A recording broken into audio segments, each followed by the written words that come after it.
नहमदुहु व नस्तईनुहु व नस्तगफिरुहु व नुअमिनु बिहि व नतवक्कलु अलैहि व नऊज़ु बिल्लाहि मिन शुरूरि अनफुसिना व मिन सय्यिआति अअमालिना मन यहदिहिल्लाहु फला मुज़िल्ल लहु व मन युज़लिल्हु फला हादिय लहु व अशहदु अल्ला इलाहा इल्लल्लाहु वहदहु ला शरीका लहु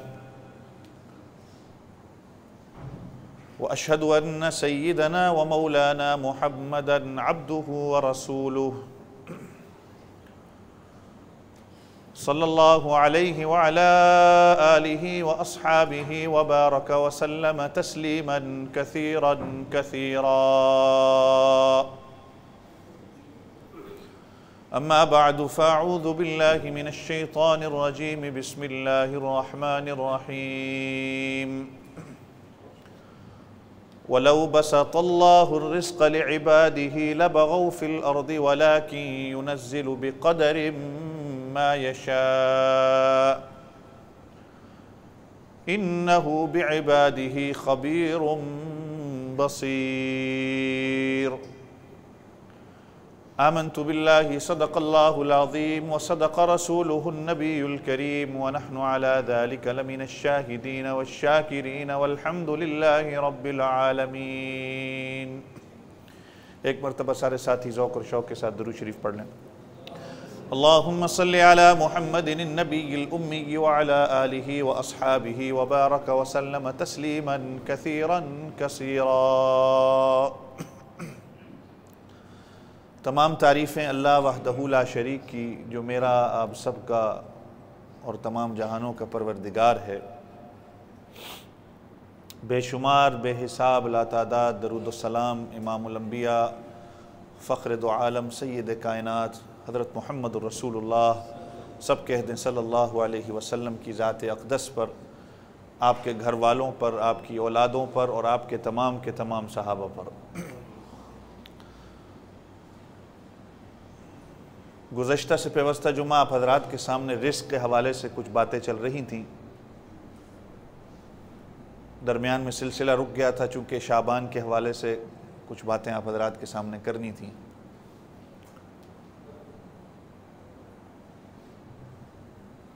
कि रिस्क आज मुसलमानों ने अपनी ज़िंदगी का निस्बुल ऐन जो है वो रिस्क को समझ लिया है,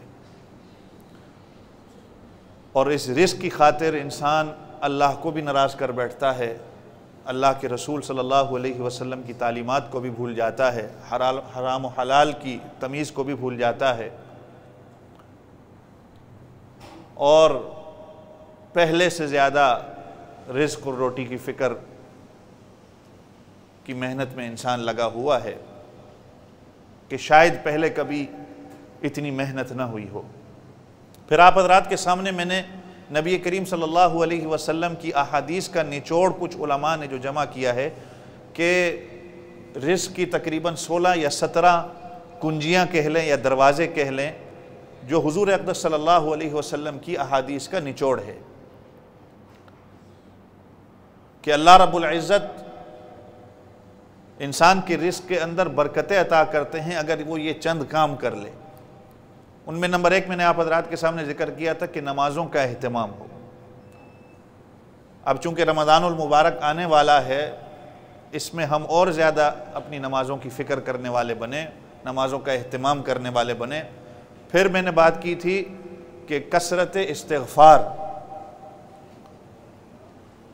ये भी कुरान से और हदीस से साबित है कि रिज़्क़ की बरकत के लिए कसरत इस्तिग़फ़ार इंसान करने वाला बने, फिर अल्लाह के रास्ते में खर्च करने वाला इंसान बने। फिर जो बंदा दीन के लिए हिजरत करता है उसके लिए भी अल्लाह ताला रिज़्क़ के दरवाज़े खोलते हैं।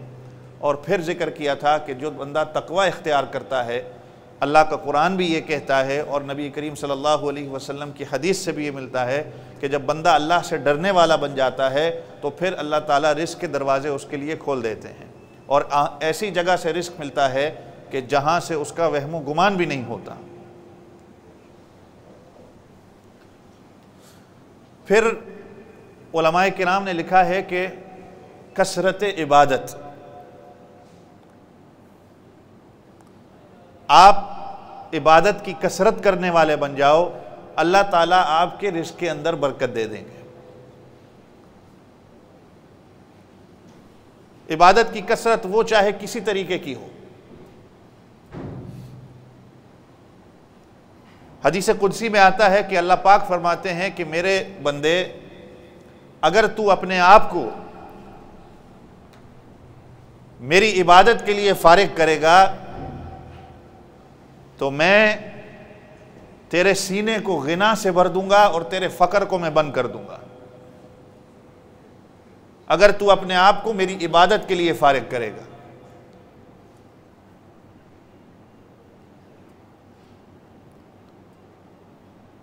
आपकी औलाद अगर आज आपकी फर्मा बरदार बन जाए, आपकी बात मानने वाली बन जाए, आपके हर हुक्म को माने, या ना एक किस्म चलो कह लें ना भी माने, लेकिन कोई भी वालिदैन ये बर्दाश्त नहीं करेंगे कि मेरी औलाद जो है वो मेहनत और मुशक्क़त करे, उसके लिए आसानियाँ ढूंढते हैं कि मेरे बेटे के लिए, मेरी बेटी के लिए आसानियाँ हों।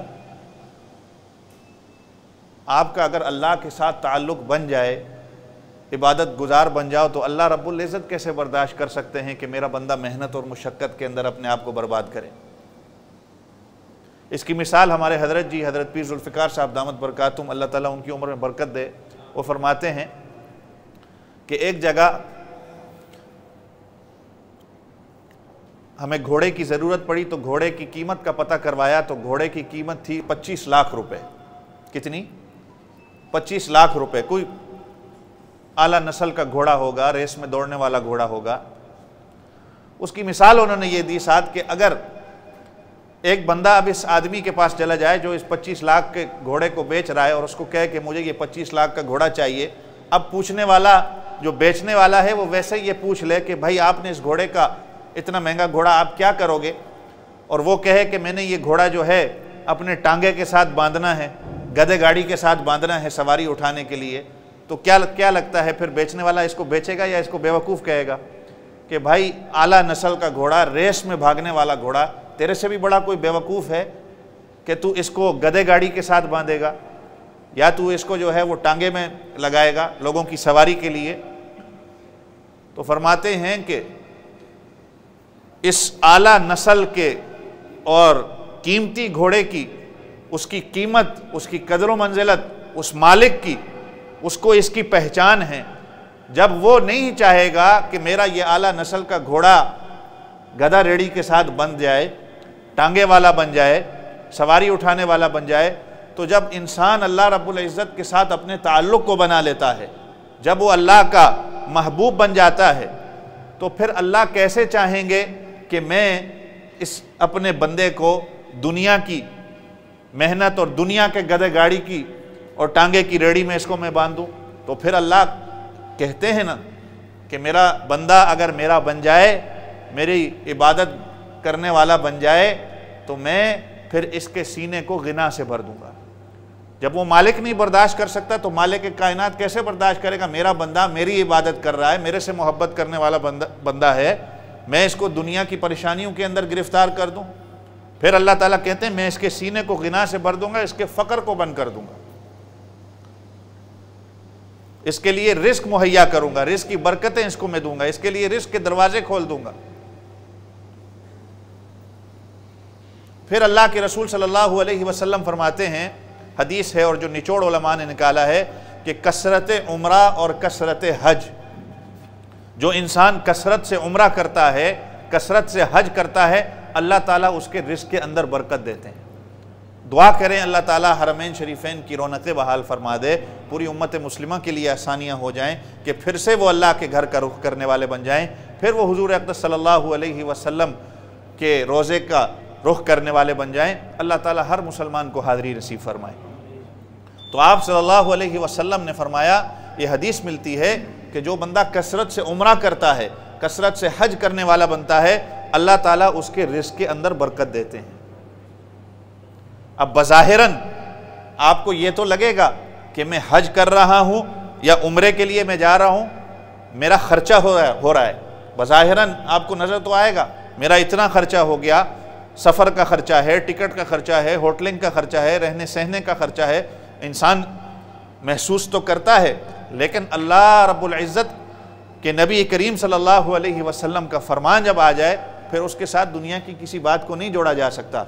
आप सल्लल्लाहु अलैहि वसल्लम ने जब फरमा दिया कि जो बंदा अल्लाह के रास्ते में खर्च करने वाला हज पे जब खर्च करता है, वो हज में हो या उम्रे में हो, वो एक अल्लाह के रास्ते में खर्च करता है, अल्लाह ताला उस एक के बदले उसको 700 अता करते हैं। कितनी बड़ी बात है। आज मैं और आप हम सोचते तो हैं कि भाई उम्रे पे जाएंगे, हज पे जाएंगे, खर्चा हो जाएगा, लेकिन नबी करीम सल्लल्लाहु अलैहि वसल्लम की इस हदीस को हम सामने रखें कि अल्लाह के रसूल ने फरमाया कसरत उम्रा और हज इंसान के रिस्क के दरवाजे खोलता है।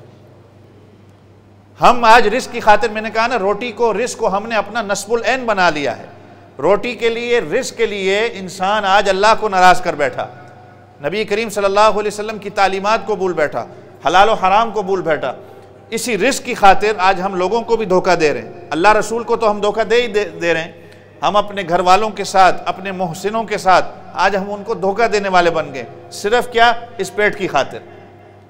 आप हजरात को मैंने शायद पिछले गुज़श्ता से पिछले जुमा भी मैंने कहा था कि ये पेट का मामला जो है ये सिर्फ इस दुनिया में नहीं, ये आखिरत में भी होगा।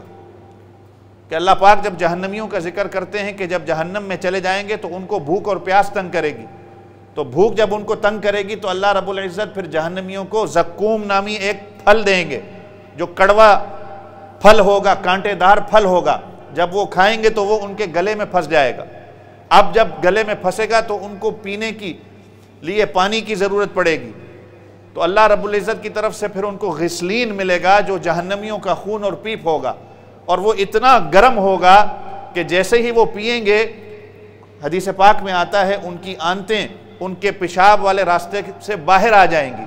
और अल्लाह फिर फरमाते हैं बद्दलनाहुम जुलूदन गैरहा लियदूकुल अज़ाब, जब वो इस अजाब को चखेंगे हम उनकी जिल्द को दोबारा वैसे कर देंगे, फिर उनको अजाब होगा, फिर उनकी जिल्द ख़राब होगी, हम फिर उनकी जिल्द को दोबारा ठीक कर देंगे, ताकि ये हमेशा के लिए इनको ये अजाब होता रहे। अल्लाह ताला मेरी आप सब की हिफाजत फरमाए। तो ये मामला सिर्फ यहाँ तक का नहीं है, ये आखिरत का मामला भी है। इसलिए अपनी दुनिया में अपने जीते जी देख लो कि मैं रिस्क अपना कहाँ से खा रहा हूँ, किधर लगा रहा हूँ और किधर मैं खर्च कर रहा हूँ, क्योंकि क़यामत वाले दिन इसका इंसान से सवाल होना है। आज रिस्क की खातिर इंसान इतने झूठ बोलता है, अल्लाह रब्बुल इज़्ज़त की नाफरमानी करता है, नबी करीम सल्लल्लाहु अलैहि वसल्लम के तालीमात को छोड़ देता है, हलाल और हराम की तमीज़ नहीं करता और फिर खसारे के अंदर आ जाता है। वक्त रहा तो इंशाल्लाह मैं बाकी बातें भी करूँगा कि आज हमारी ज़िंदगी के अंदर ऐसे ऐसे काम हम कर रहे हैं कि जिसकी वजह से रिस्क के दरवाजे बंद हो जाते हैं। जो उलमा ने हमें बताए हैं कि ये काम करने से रिस्क के दरवाजे बंद हो जाते हैं। तो फिर फरमाया इबादत कसरत से करो।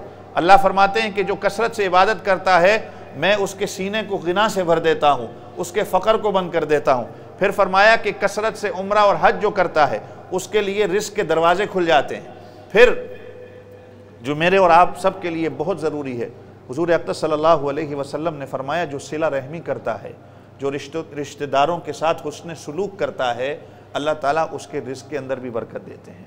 हदीस पाक में आप सल्लल्लाहु अलैहि वसल्लम ने फरमाया जो शख्स ये चाहता है कि उसके रिस्क के अंदर बरकत हो और उसकी उम्र बढ़ जाए, रिस्क के अंदर बरकत हो और उसकी उम्र बढ़ जाए, और तीसरी बात फरमाई जो ये चाहता है कि उसको कोई आफती मौत ना आए, किसी हादसे में वो ना मरे, अचानक की मौत ना मरे, कोई बुरी मौत से बचना चाहता है, ये तीन चीज़ें फरमाई। रिस्क की बेहतरी, रिस्क में बरकत, नंबर 2 लंबी उम्र चाहता है और हादसाती मौत से बचना चाहता है, उसको चाहिए कि वो रिश्तेदारों के साथ हुस्न सलूक करने वाला बन जाए। ये हुजूर अक़दस सल्लल्लाहु अलैहि वसल्लम का फरमान है। आज मैं और आप अगर हम अपने गिरेबान में झांकें, हम सब के सब कहीं ना कहीं, इसमें यह ना कहें कि मैं नहीं हूँ, मैं भी हूँ, आप भी हैं, हम सब हैं, कहीं ना कहीं हमारी अपनी रिश्तेदारों के साथ नहीं है। छोटी छोटी बात पर हम अपने रिश्तेदारों के साथ आज नाता तोड़ बैठते हैं। भाई के साथ नहीं है, चचा के साथ नहीं है, मामू के साथ नहीं है, फूफी के साथ नहीं है, ताया के साथ नहीं है, या खाला के साथ नहीं है, इनके साथ आप जब रिश्तेदारी को तोड़ते हो, हुस्न सुलूक जब नहीं करते, तो फिर अल्लाह ताला रिज़्क़ के दरवाजे बंद कर देते हैं। आप चाहते हो ना आपकी रिज़्क़ के अंदर बरकत हो, आप चाहते हो कि आपकी उम्र, आज कौन नहीं चाहता मेरी उम्र बढ़ जाए? आज कौन नहीं चाहता कि आपको चाहते हैं कि आपको हादसाती मौत हो? कौन चाहता है कि मैं हादसा बुरी मौत मुझे आए? अल्लाह फरमाते हैं, अल्लाह के रसूल फरमाते हैं, जो ये नहीं चाहता उसको चाहिए वो हुस्न सलूक करे। हम तो इतने गिर गए कि रिश्तेदारों के साथ नफरत के अंदर आज हम उनके घर से पानी नहीं पीते, उनके घर से हम खाना नहीं खाते कि कहीं पता नहीं पानी के अंदर या खाने के अंदर कुछ पड़ के न दे दिया हो। अगर उनके घर के से सालन आ जाए तो सालन नहीं खाते, तो शायद पता नहीं इस सालन के अंदर क्या पड़ के उसने भेजा हो। ठीक है, दीन की खातिर अगर किसी के साथ दुश्मनी है, दीन की वजह से, अल्लाह रब्बुल इज़्ज़त की वजह से, शरीयत के मामले में किसी के साथ कोई दुश्मनी है अगर रिश्तेदारों के साथ, तो उसमें भी ये नहीं है कि सलाम दुआ भी ख़त्म हो जाए। सलाम दुआ हो, हाल अहवाल पूछा जाए। हाँ, बाकी उनके साथ जुड़ना, उनकी महफिलों में बैठना, ये आपकी अपनी चॉइस है। नाराजगी अगर हो तो सिर्फ अल्लाह के लिए हो। हदीस पाक में क्या आता है कि मन अहब्ब लिल्लाह व अबग़ज़ लिल्लाह व आता लिल्लाह व मना लिल्लाह, जो अल्लाह के लिए मोहब्बत करता है, अल्लाह के लिए बुग़्ज़ रखता है, फ़क़द इस्तकमल ईमान, कामिल ईमान वाला वो है।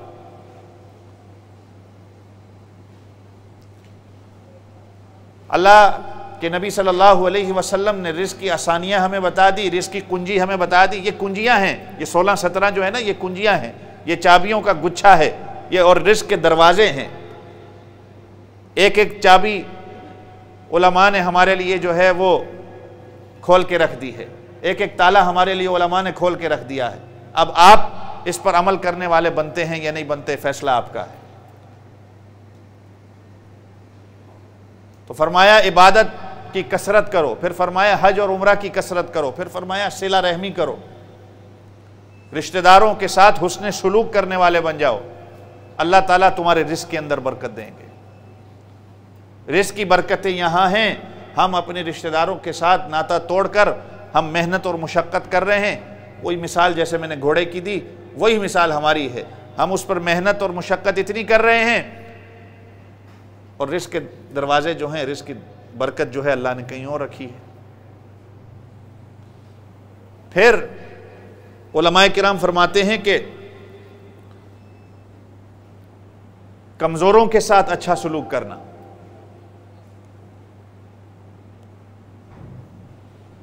क्या पता ये इन्हीं कमज़ोरों की वजह से आपको रिज़्क़ मुहैया किया गया हो। इन्हीं कमज़ोरों की, हो सकता है किसी कमज़ोर की किसी फ़कीर को देते वक़्त हम तो झड़क देते हैं ना, क्या पता है कहीं 1 रुपया देते वक़्त उसी फ़कीर की दुआ लग गई हो कि आज मैं और आप जो है ठाट बाट से रह रहे हैं। और ये आपको जो रिज़्क़ मुहैया किया जाता है ये कमज़ोरों की वजह से ही होता है। ये हदीस पाक में आपके कमज़ोर जो हैं, आपके मातहत की वजह से ही आपको रिज़्क़ दिया जाता है, आपकी औलाद की वजह से आपको रिज़्क़ मिलता है, आपके घर वालों की वजह से आपको रिज़्क़ मिलता है।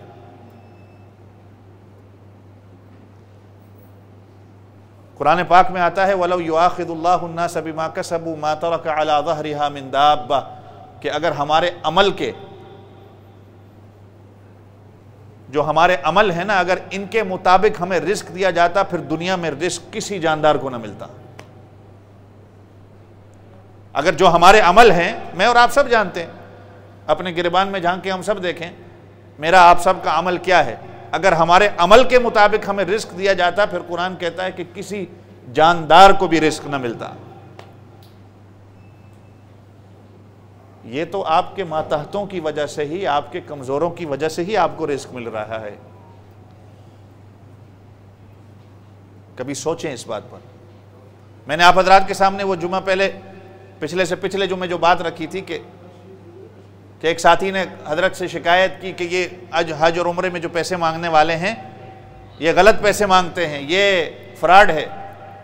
तो बुजुर्गों की क्या बात थी, वो कहने लगा ये इस माल के मुस्तहिक नहीं है। तो उन बुजुर्गों ने क्या कहा कि तू उस माल का मुस्तहिक है जो अल्लाह रब्बुल इज़्ज़त ने तुझे दिया है। मैं और आप अपने गिरबान में झांक के देखें, क्या हम अल्लाह के दी हुई नेमतों के मुस्तहिक हैं जो हमारे अमाल हैं? ये तो अल्लाह रब्बुल इज़्ज़त की मेहरबानी और करम है कि अल्लाह हमें दे रहा है, लेकिन हम फिर भी नाशुक्रे हैं। फिर फरमाया जो अल्लाह पर तवक्कुल करता है, वमन यतवक्कल अलल्लाह फहुवा हस्बु, जिसने अल्लाह पर तवक्कुल किया अल्लाह उसके लिए काफ़ी हो जाता है। और नबी पाक सल्लल्लाहु अलैहि वसल्लम हदीस में फरमाते हैं कि जो अल्लाह पर तवक्कुल करता है सही मानों पर, जिस तरह तवक्कुल का हक है, तो जो मेरी तरफ रखें, जो अल्लाह रब्बुल इज़्ज़त, जो बंदा अल्लाह पर तवक्कुल करता है जिस तरह तवक्कुल का हक है, तो अल्लाह उसको रिज़्क़ ऐसे देते हैं कि जैसे परिंदों को रिज़्क़ दिया जाता है। ये हदीस के अल्फाज हैं। अल्लाह उसको ऐसे रिज़्क़ देते हैं जैसे परिंदों को रिज़्क़ दिया जाता है कि सुबह वो अपने घर से खाली पेट जाते हैं और वापस शाम को जब अपने घर आते हैं तो उनका पेट भरा हुआ होता है। ये हदीस पाक के अल्फाज हैं। और मेरा और आपका तो आज अल्लाह पर तवक्कुल ही नहीं है। अल्लाह पर अगर तवक्कुल हो और यकीन हो, जैसे वो मैंने बायज़ीद बुस्तामी रहमतुल्लाह अलैह का आपको बताया कि अगर पूरी ज़मीन तांबे की हो जाए, एक घास ना उगे ज़मीन पर, और सारी मखलूक मेरे पीछे खड़ी हो जाए अल्लाह की, और आसमान से एक बारिश का कतरा भी ना उतरे, मुझे फिर भी यकीन है कि अल्लाह रब्बुल इज़्ज़त रिज़्क़ देंगे। इसको कहा जाता है यकीन, इसको कहा जाता है तवक्कुल। वमन यतवक्कल अलल्लाहि फहुवा हस्बुह। आज हमारा अल्लाह के साथ ताल्लुक़ कमज़ोर है। मेरा और आप सबका अल्लाह के साथ वो तवक्कुल नहीं रहा, वो ताल्लुक़ नहीं रहा, वो मोहब्बत नहीं रही, वो रिश्ता नहीं रहा। अगर अल्लाह के साथ मेरा वो ताल्लुक़ बन जाए तो फिर अल्लाह खुद कह रहे हैं हदीस कुदसी में, मैं तेरे सीने को गिना से भर दूंगा और तेरे फ़क्र को बंद कर दूंगा। और फिर फरमाया जो अल्लाह रब्बुल इज़्ज़त का शुक्र अदा करता है, हर नेमत का शुक्र अदा करता है, उसके रिज़्क़ के अंदर बरकत अल्लाह ताला कर देते हैं। और ये तो कुरान पाक भी कहता है को जितना शुक्र अदा करेगा उसके रिज़्क़ के अंदर जो है वो मजीद इजाफा हो जाएगा। लइन शकरतुम लअज़ीदन्नकुम वलइन कफरतुम इन्न अज़ाबी लशदीद। और जो नाशुक्री करता है फिर अल्लाह का अज़ाब बड़ा सख्त है। और शुक्र अदा क्या करना है कि अपने अल्लाह के हुक्म के मुताबिक अपनी ज़िंदगी को बनाना।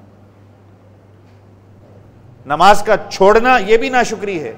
एक बंदा कहे कि मैं नमाज तो नहीं पढ़ा लेकिन हाँ अल्लाह ने रिज़्क़ दिया, मैं ठीक है, ज़बान से शुक्र अदा करना वो भी है। अल्लाहुम्मा लकल हम्दु व लकश शुक्र कुल्लु, नबी पाक सल्लल्लाहु अलैहि वसल्लम से दुआ मिलती है, ठीक है, खाना खाने के बाद आप दुआ पढ़ते हैं, लेकिन आप गुनाह कर रहे हैं, यह भी अल्लाह की नाशुक्री है। इब्न अता इस्कंदरी रहमतुल्लाह अलैह का कौल मिलता है, मैंने शायद पहले भी आप हज़रात के सामने जिक्र किया था कि जो नेमत का शुक्र अदा करता है, गोया कि वो जिस तरह जानवर को नकेल डाली जाती है, इसी तरह वो उस नेमत को नकेल डाल के अपने पास रखता है। और जो अल्लाह की नेमतों की नाशुक्री करता है वो गोया अल्लाह से ये कहता है कि मुझे तेरी नेमत की ज़रूरत नहीं है। आप सोचें, पुराने ज़माने को देख लें और अब देख लें, उनके सहाबा के वक्त को देख लें या सहाबा के बाद के वक्त को देख लें, हमारी ज़िंदगी को देखें और उनकी ज़िंदगियों को देखें। बादशाह की ज़िंदगी हम गुजार रहे हैं या वो गुजार के गए। उस ज़माने के बादशाह भी थे तो उनके सामने 2-3 बंदे खड़े होकर पंखा झूलते थे। आपकी जिंदगी क्या है? आपने एक बटन दबाया, एसी ऑन हो गया, पंखा ऑन हो गया। बादशाह आप हो के वो थे? उनके यहां तो पता नहीं एक किस्म का डिश होगा, एक किस्म का गोश्त होगा, एक किस्म का, ज्यादा से ज्यादा 10 किस्म का होगा। आज करोड़ों किस्म की डिशें आप खा के बैठे हुए हैं। मैं अगले दिन अपने हजरत जी का बयान सुन रहा था, कह रहे थे इस वक्त दुनिया में आइसक्रीम के तकरीबन 400-500 से ज्यादा फ्लेवर मौजूद हैं। कितने? 400-500 से ज्यादा फ्लेवर मौजूद हैं आइसक्रीम के। लेकिन उसके बावजूद भी इंसान जो है अल्लाह रब्बुल इज़्ज़त का शुक्र अदा नहीं करता। हम कितनी नेमतें खा के बैठ गए हैं, दुनिया की हर नेमत हमने खा ली। मैंने आप हजरात के सामने शायद कहा, वो तो मौसम, ये बादशाह लोग जो थे पुराने ज़मानों के, मौसम का फल उनको शायद मिल जाता था। आज बेमौसमे फल आपको मिल रहे हैं। आप बाज़ार में जाएं, आपको बेमौसमे फल मिल जाएंगे। आपको जो दुनिया का फ्रूट का आपको जूस पीना है वो आपके फ्रिज में है। आपको जो दुनिया की चीज़ खानी है वो आज आप ऑर्डर कर लें, आपको मिल जाएगी, बस एक बटन की दूरी पे है। लेकिन फिर भी उसके बावजूद इंसान अल्लाह रब्बुल इज़्ज़त का नाशुक्र है। फिर तो रिस्क के अंदर कमी तो होगी ना, रिस्क के अंदर बेबरकती तो होगी। क्या वजह है कि रिस्क के अंदर बेबरकती है?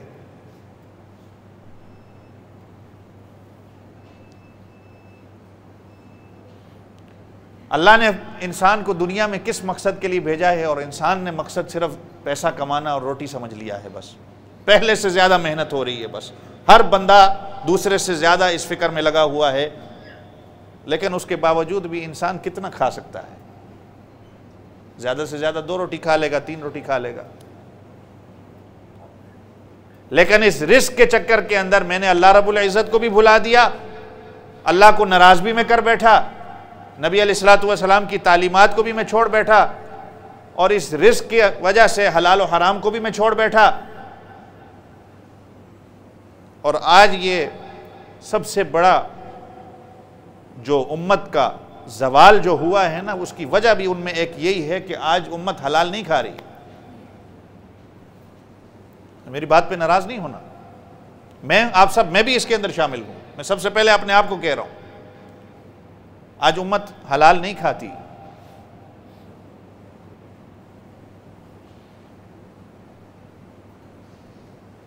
एक जगह पे 5-10 किलो चावल अगर पका हुआ हो, उसके अंदर अगर एक कतरा नापाकी का, पेशाब का डाल दिया जाए, सिर्फ एक कतरा उस 10 किलो चावल के अंदर या 5 किलो चावल के अंदर, आप बताएं कोई खाएगा उसको? एक कतरा सिर्फ आ जाए, कोई खाएगा? एक लुकमा शक का, हराम का अगर आपके अंदर आ गया, एक लुकमा या एक पानी का कतरा, इबादत सारी मलियामेट हो गई, इबादत सारी जाया हो गई।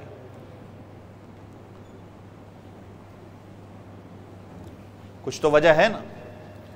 आज आप कहते हैं कि जी साहब मेरी औलाद नाफरमान है, औलाद मेरी बात नहीं मानती। हमारे बुजुर्गों के पास, हमारे उस्तादों के पास अगर कोई आके ये बात कहता था तो वो सबसे पहली बात यही पूछते थे कि इस बच्चे को क्या खिलाया है, तुम्हारी आमदनी का जरिया क्या है, कैसे हो सकता है अल्लाह रब्बुल इज़्ज़त आपको? गुनाह और दिन और रात एक जगह जमा हो सकते हैं? आलिम और जाहिल एक जगह जमा हो सकते हैं? नहीं। तो अल्लाह का नूर और गुनाह एक जगह कैसे जमा हो सकता है? इमाम शाफी रहमतुल्लाह अलैह ने अपने उस्ताद इमाम वकी रहमतुल्लाह अलैह से शिकायत की कि मेरे हाफजे की कमज़ोरी की, जिसको इमाम शाफी ने बड़े खूबसूरत शेर के अंदर बंद कर दिया।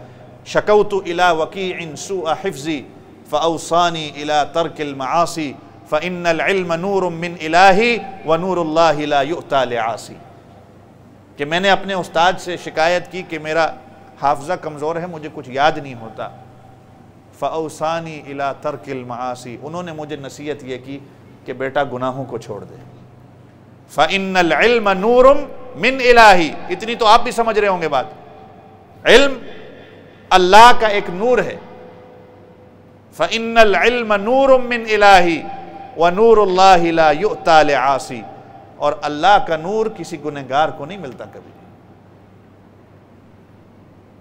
आज हराम व हलाल की तमीज़ ही अगर न रही हो तो फिर कैसे ज़िंदगी के अंदर बरकत आएगी?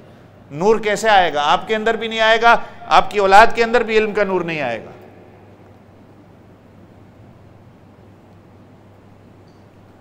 फिर क्या फरमाया बुजुर्गान दीन ने? अपने घर वालों को सलाम करना, कितनी बड़ी बात है। अपने घर वालों को सलाम करना, ईमान से हाथ खड़ा करके अगर कोई मुझे कह सकता है कि आज जब वो घर जाता है या घर पे फ़ोन करता है तो वो अस्सलामु अलैकुम अपनी बीवी से कहता है, कोई हाथ खड़ा करके कह सकता है इस पर? तो माशाल्लाह हैं कुछ।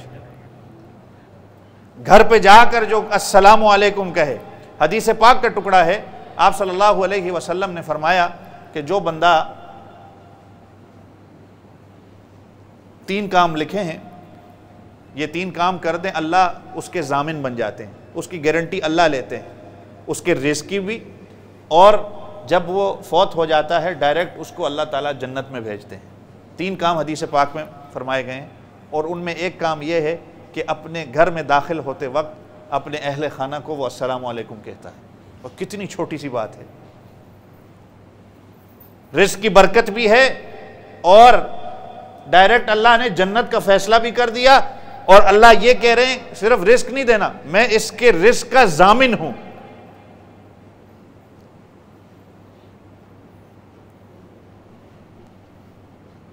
अगर आज वक्त का वजीर आज़म या आपका चीफ एग्जीक्यूटिव कह दे कि मैं आपके रिज़्क़ का जामिन बन गया हूं, आपके काम, रिज़्क़ को भी छोड़ दें, आपके काम का मैं जामिन बन गया हूं। हमारे परवेज साहब को अगर कैरी लैम कह दे कि मैं आपके काम की जामिन बन गई हूं, आपका काम मैं करके दूंगी, परवेज साहब तो इनको तो रात को नींद ही नहीं आएगी खुशी के मारे। अल्लाह रब्बुल इज़्ज़त कह रहे हैं कि मैं उसके रिज़्क़ का जामिन हो जाता हूं, और उसके मरने के बाद उसको मैं सीधा जन्नत में भेजने वाला बन जाऊंगा। और काम क्या है? कुछ भी नहीं है कि सिर्फ घर जाकर अपने घर वालों को सलाम करना है। अल्लाह, हमने ऐसे दीन को मुश्किल बनाया हुआ है।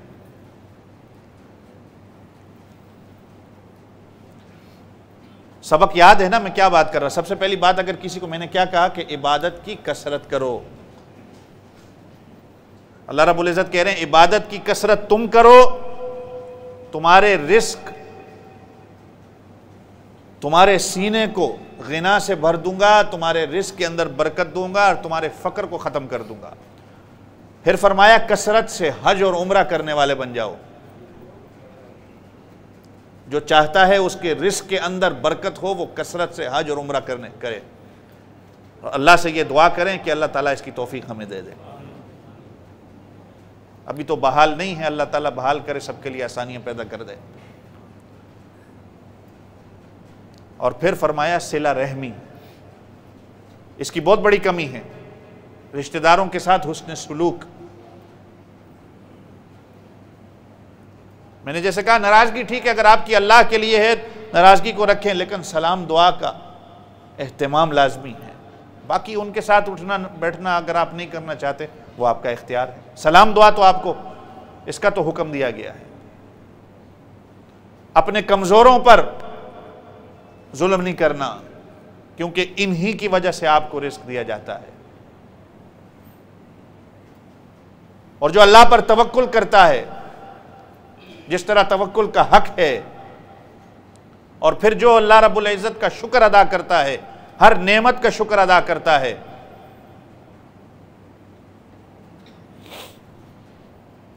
और नेमत का शुक्र अदा क्या करना है? नेमत शुक्र अदा करना किसको कहते हैं? कि अल्लाह की नेमतों का एतराफ़ करना। अल-इअतराफ़ु बिनिअमिल्लाह, अल्लाह रब्बुल इज़्ज़त की हर नेमत का एतराफ़ करना, उसको मानना। व इस्तेमाल अल-जवारिह फ़ी ताअती, और अपने बदन के एक एक उज़्व को अल्लाह की इताअत में लगा देना। ये शुक्र की तारीफ है। क्या है? अल्लाह की नेमतों का एतराफ़ करना, मानना और अपने जिस्म के एक एक उज़्व को अल्लाह की इताअत में लगा देना। खाली ज़बान से कहना नहीं, और फिर अपने अहले खाना को सलाम करना।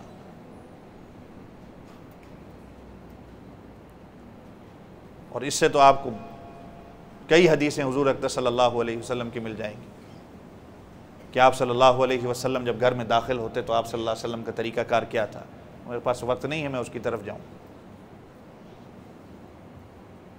तो ये गोया उलमाए किराम ने कुंजियाँ बताई हैं,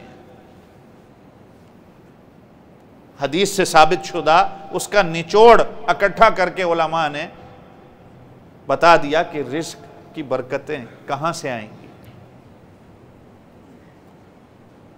और इन कामों को आप करने वाले बन जाएं तो देखें अल्लाह ताला की तरफ से रिज़्क़ कैसे आपको मुहैया होता है। आप इसको करके तो देखें। अभी वक्त नहीं है आप हज़रात के सामने में, और अभी तो काफ़ी चीज़ें हैं, काफ़ी उलमा ने और गिनवाएं, और फिर जो वजूहात बताई हैं कि जिसकी वजह से रिज़्क़ बंद होता है। ज़िंदगी रही तो इंशाअल्लाह आप हज़रात के सामने अगला जुम्मा बाकी नसीहतें जो उलमा ने लिखी हैं रिज़्क़ की फरावानी की, रिज़्क़ की बरकत की, वो इंशाअल्लाह आप हज़रात के सामने ज़िक्र कर देंगे। और फिर इंशाअल्लाह उससे अगला जुम्मा जो है वो रमज़ानुल मुबारक का होगा।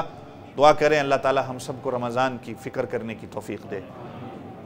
जिस तरह अल्लाह के रसूल सल्लल्लाहु अलैहि वसल्लम ने रमज़ान रखा, हम उस तरह अपने रमज़ान को बनाएं। अल्लाह के आने वाले इस मुक़द्दस मेहमान की खिदमत करने वाले हम बने। अगर आपको पता चल जाए कि आपका अजीम शान मेहमान आने वाला है घर में, आप महीनों पहले उसकी तैयारी करते हैं, उसकी खिदमत में लगते हैं ताकि वो खुश होकर जाए और दोबारा हमारे पास आए। तो ये अल्लाह का मेहमान है, अल्लाह का मुक़द्दस मेहमान है जो आपके सरों पर साया करने वाला है, रहमतों वाला महीना है। अल्लाह ताला सही मानों में हमें रमज़ान गुजारने वाला बनाए। अब ये शाबान के जो चंद दिन हैं जिसमें हम इसमें जितने ज़्यादा रोज़े रख सकते हैं हम इसमें रखें। नबी पाक सल्लल्लाहु अलैहि वसल्लम की सुन्नत भी है। शाबान के अभी ये चंद दिन रह गए हैं। कुरान पाक की तिलावत मैंने आप हज़रात के सामने ज़िक्र किया, अभी आप हज़रात के सामने कहा इबादत की कसरत। और वैसे ही तो अल्लाह के नबी ने फरमाया कि रमज़ान के अंदर मोमिन के रिज़्क़ को दुगना कर दिया जाता है। मैं जो बात कर रहा था कि नेमतों की नाशुक्री, कितनी दुनिया की नेमतें हम खा रहे हैं, हमारे दांत टूट गए, ख़त्म हो गए अल्लाह की नेमतें खा खा के, लेकिन फिर भी हम कहते हैं हमें कुछ नहीं मिला। और इस रमज़ानुल मुबारक के अंदर तो हम रोज़ाना अल्लाह की कई नेमतों को देखते हैं। और आपने यकीनन आप इसकी तस्दीक करेंगे कि रमज़ानुल आप सल्लल्लाहु अलैहि वसल्लम ने फरमाया कि मोमिन के रिज़्क़ को दुगना कर दिया जाता है। आप देखते हैं रमज़ान के अंदर कितना इंसान खाता है और कितना बचता है। ये अल्लाह रब्बुल इज़्ज़त की देन है। अभी से अपने आप को इस फिक्र के अंदर ले आएं कि नमाजों का अहतमाम, इन्फाक फ़ी सबीलिल्लाह, जो सारे रिज़्क़ के दरवाजे मैंने आपको बताए हैं, नमाज का अहतमाम, अल्लाह के रास्ते में खर्च करना, यह भी हुज़ूर पाक सल्लल्लाहु अलैहि वसल्लम से मिलता है कि आप सल्लल्लाहु अलैहि वसल्लम सबसे ज़्यादा सखी, लेकिन रमज़ानुल मुबारक में उम्मुल मोमिनीन आयशा रज़ियल्लाहु अन्हा फरमाती है कि आप सल्लल्लाहु अलैहि वसल्लम की सखावत और ज़्यादा हो जाती। हज़रत आयशा रज़ियल्लाहु अन्हा फरमाती हैं जिस तरह हवा चलती है, हवा की तेज़ी की तरह आप सल्लल्लाहु अलैहि वसल्लम की सखावत होती है। कि ये अल्लाह रब्बुल इज़्ज़त के देने का महीना है तो हम भी देने वाले बने। उसमें आपने अपनी इन मदरसों की फ़िक्र भी करनी है। जहाँ हम और अल्लाह के रास्ते में खर्च करेंगे वहाँ हर बंदा अपने इन मदरसों की खिदमत भी करने वाला बने। ये सारे रिज़्क़ के दरवाजे हैं। तकवा, जो मैंने कहा कि जो तकवा इख्तियार करता है अल्लाह ताला उसके रिज़्क़ के अंदर बरकत देते हैं। तो तकवा, तो रमज़ान का तो बुनियादी मकसद ही तकवा है कि जिसके लअल्लकुम तत्तकून, के तुम्हारे अंदर अल्लाह का डर आ जाए। रोज़ा खाने पीने से रुकने का नाम तो नहीं है ना, अल्लाह के डर को पैदा करना है अंदर। अल्लाह रब्बुल इज़्ज़त मुझे आप सबको अमल करने की तौफीक अता फ़रमाए। इंशाअल्लाह तरावी की नमाज़ होगी और इस दफ़ा 2 यहाँ पर भी होंगी और हमने सोचा है हज़रत वाले साहब के मशवरे से ही सेकंड फ्लोर पर भी तरावी होगी। जो हिफ़्ज़ वाले तलबा हैं बड़े, उनके साथ 1-2 असातिज़ा किराम को मिला दिया जाएगा और यही सोचा है कि वो दूसरी नमाज जो सेकंड फ्लोर वाली नमाज है वो अव्वल वक्त पे जैसे ही ईशा की नमाज का टाइम दाखिल होगा वो नमाज शुरू कर देंगे और नमाज के फ़ौरन बाद जो है वो अपनी तरावी शुरू कर लेंगे। तो जो साथी अगर कोई काम वाला है, उसने काम पे जल्दी पहुंचना है, क्योंकि नॉर्मल तरावी तो 8:40 9 बजे 8:50 ऐसे शुरू होगी, तो जैसे ही नमाज ईशा का वक्त दाखिल होगा वो ईशा की नमाज़ अपनी पढ़ेंगे और अपनी तरावी वो करवाएंगे इंशाअल्लाह। तो इधर नीचे तरावी होगी इंशाअल्लाह, मैं ख़ुद भी होऊंगा और एक और हाफिज़ साहब होंगे जो मेरे साथ तरावी पढ़ाएंगे इंशाअल्लाह। हाँ, इफ्तारी का कोई सिस्टम नहीं होगा, कोलून मस्जिद में भी नहीं है, बाकी मदारिस में भी शायद ना हो, चूँकि गवर्नमेंट की तरफ से खाने पीने का कोई इजाज़त नहीं है। इतनी ही इजाज़त बहुत है कि हमें रिलीजियस गैदरिंग की उन्होंने इजाज़त दे दी है। नमाज़ों का तरावियों का अहतमाम हम करेंगे फ़ासले के साथ इंशाअल्लाह। खाने पीने का इफ्तारी का कोई अहतमाम नहीं होगा, तरावी का अहतमाम ज़रूर होगा। दुआ करें अल्लाह ताला हम सबको सही मानों में रमज़ानुल मुबारक गुजारने वाला बनाए। व आखिरु दावाना अनिल हम्दुलिल्लाहि रब्बिल आलमीन।